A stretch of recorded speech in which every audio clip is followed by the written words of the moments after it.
L'Exode, chapitre 38.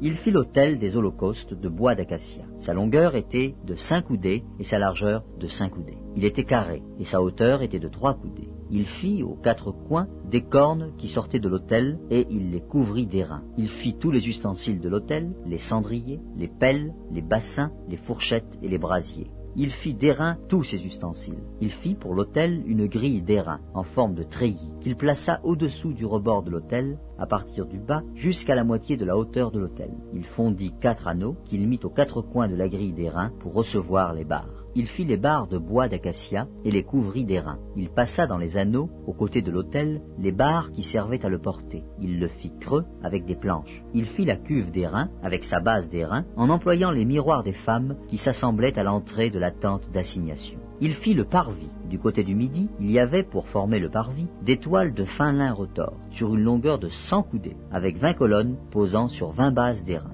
Les crochets des colonnes et leurs tringles étaient d'argent. Du côté du nord, il y avait 100 coudées de toile, avec 20 colonnes et leurs 20 bases d'airain. Les crochets des colonnes et leurs tringles étaient d'argent. Du côté de l'occident, il y avait 50 coudées de toile, avec 10 colonnes et leurs 10 bases. Les crochets des colonnes et leurs tringles étaient d'argent. Du côté de l'Orient, sur les 50 coudées de largeur, il y avait pour une aile 15 coudées de toile, avec 3 colonnes et leurs 3 bases, et pour la seconde aile, qui lui correspondait de l'autre côté de la porte du parvis, 15 coudées de toile, avec 3 colonnes et leurs 3 bases. Toutes les toiles formant l'enceinte du parvis étaient de fin lin retors. Les bases pour les colonnes étaient d'airain, les crochets des colonnes et leurs tringles étaient d'argent, et leurs chapiteaux étaient couverts d'argent. Toutes les colonnes du parvis étaient jointes par des tringles d'argent. Le rideau de la porte du parvis était un ouvrage de broderie en fil bleu, pourpre et cramoisi et en fin lin retors. Il avait une longueur de 20 coudées et sa hauteur était de 5 coudées, comme la largeur des toiles du parvis.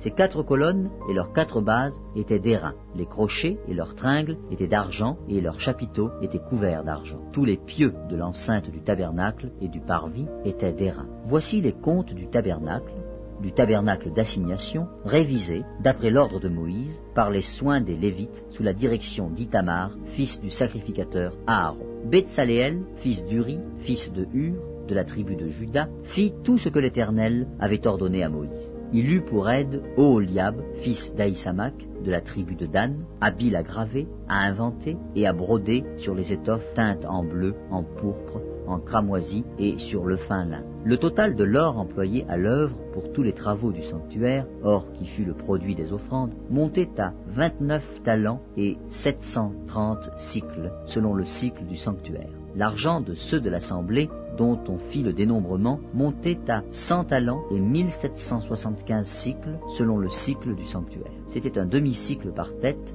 la moitié d'un cycle, selon le cycle du sanctuaire, pour chaque homme compris dans le dénombrement, depuis l'âge de 20 ans et au-dessus, soit pour 603 550 hommes. Les 100 talents d'argent servirent à fondre les bases du sanctuaire et les bases du voile, 100 bases pour les 100 talents, 1 talent par base. Et avec les 1775 cycles, on fit les crochets et les tringles pour les colonnes et on couvrit les chapiteaux. Les reins des offrandes montaient à 70 talents et 2400 cycles. On en fit les bases de l'entrée de la tente d'assignation. L'autel d'airain avec sa grille et tous les ustensiles de l'autel, les bases du parvis tout autour et les bases de la porte du parvis et tous les pieux de l'enceinte du tabernacle et du parvis.